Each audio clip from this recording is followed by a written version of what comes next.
guys, I'm going to spend a quick moment talking about right and left brain. I'm putting my educator hat on here for a second, and I want us to think about just what the scientists have uncovered about the brain, that we have a right side and a left side. The left side tends to be much more linear, tends to be very data oriented, tends to be very simple, black and white, give me the data points. And the right brain is much more random.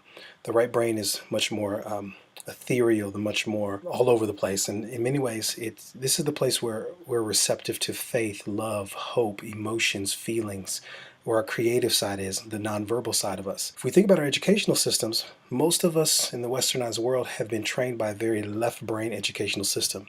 In fact, it's interesting, if you look at a child, they tend to be quite right brain dominant, left brain subordinated when they're younger, which means that they can in many ways believe anything. And then our parents will bring a left brain world into the child's life so that right brain bubble can be anchored to the ground to say, you know, the sky is not purple, the sky is actually blue, and there's bringing data points to show what's true.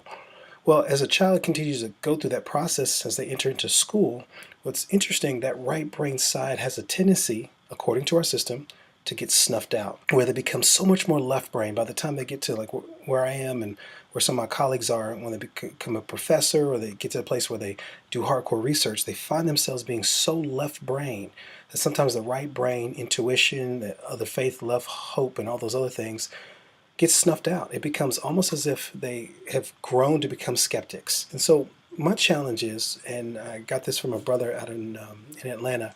He wrote this book and he talked about this idea that he believes that we were designed to be right brain dominant, left brain subordinates it. Like a child, this idea of a child being able to believe anything, but yet anchored by this left brain truth data points. Again, bear with my terminology here, but this idea of being led by our right brain, which is so much different than what our educational system has taught us to be led by our left brain.